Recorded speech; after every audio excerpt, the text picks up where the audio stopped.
साथियों नमो बुधाय जय भीम। मैं एसपी सत्यार्थी बात कर रहा हूँ बहुजन नायक मानवर कांसीराम और बहुजन समाज की दयनीय स्थिति आजादी के पहले, आजादी के बाद क्या रही, कैसी रही? आइए चर्चा करते हैं। अपने टूटे-फूटे शब्दों आप सभी को बताने की कोशिश करते हैं। यदि अच्छी लगे तो लाइक, शेयर, सब्सक्राइब जरूर कर लीजिएगा और बेल आइकन की घंटी भी दबा दीजिएगा। जैसा आप सभी को मालूम साथियों, अंग्रेजों से देश तो आजाद हो गया और संवैधानिक आज़ादी भी हमको मिली।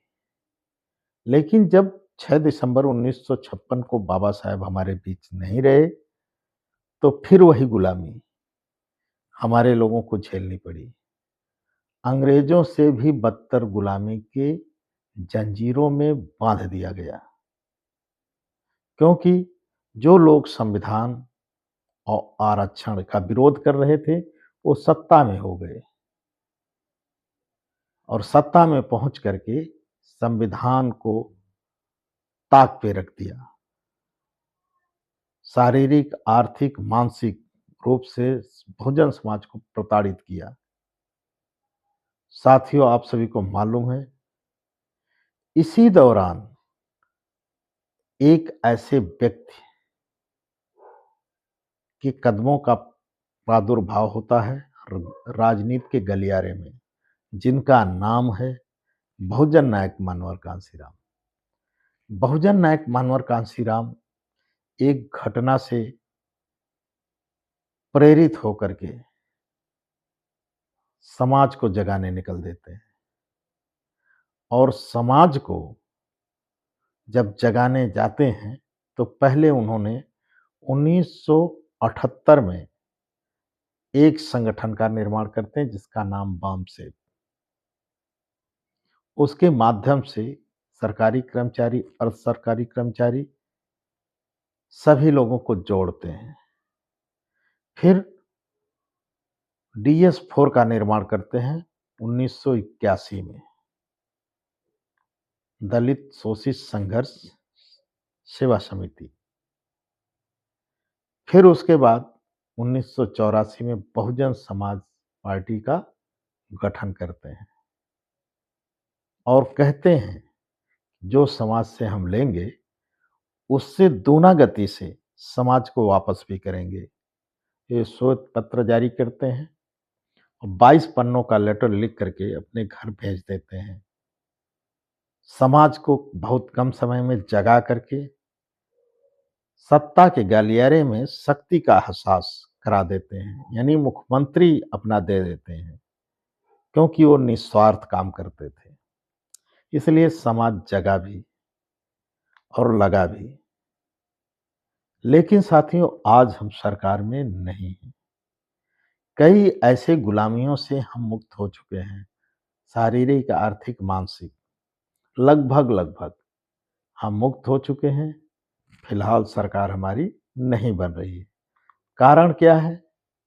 क्योंकि हमारा नेतृत्व कमजोर क्यों है? किस कारण से?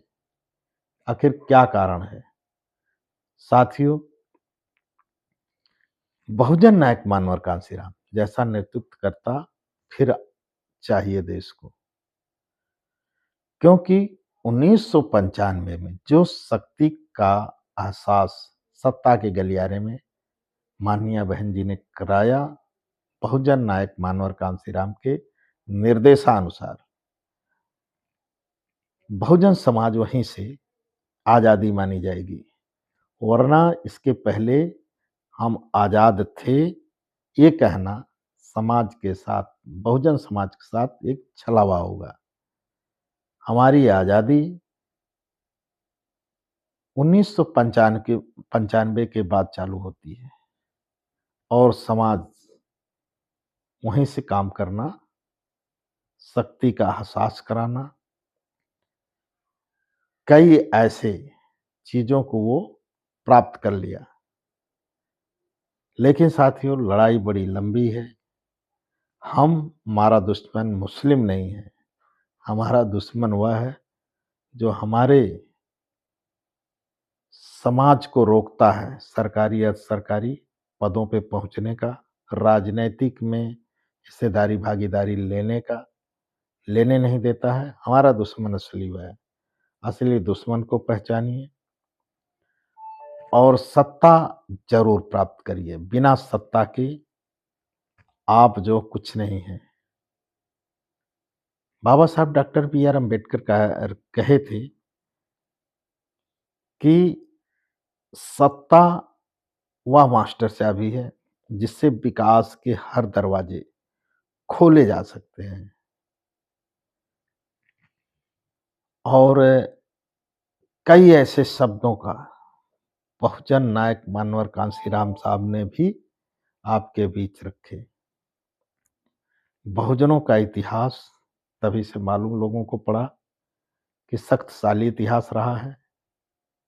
वो बहुजन नायक मानवर कांशीराम थे, जिनको याद आज पूरे लोग कर रहे हैं। कहीं चले जाइए, कहीं बैठ जाइए, बुद्ध के बाद, बाबा साहेब के बाद यदि कोई नाम आता है तो बहुजन नायक मानवर कांशीराम साहब हैं।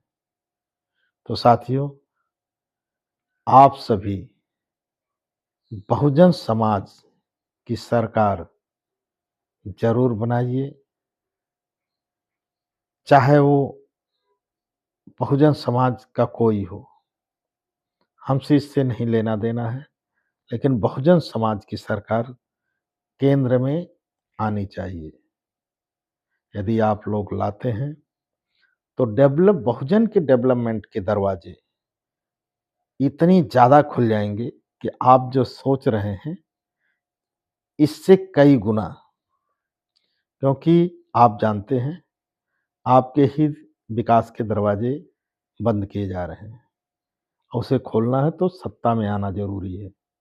इसलिए सत्ता ज़रूर लाइए, बँटिए मत, कटिए मत।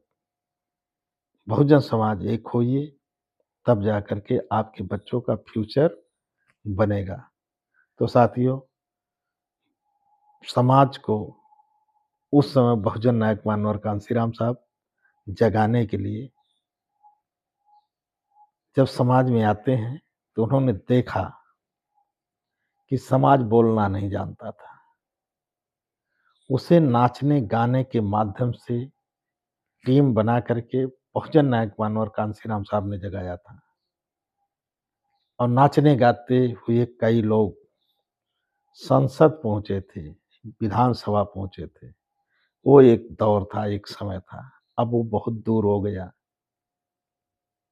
साथियों, उन्होंने फॉरवर्ड पार्टियों को भी सलाह दी कि यदि तुम रास्ते पे नहीं आओगे, हम तुमको सत्ता से बाहर कर देंगे।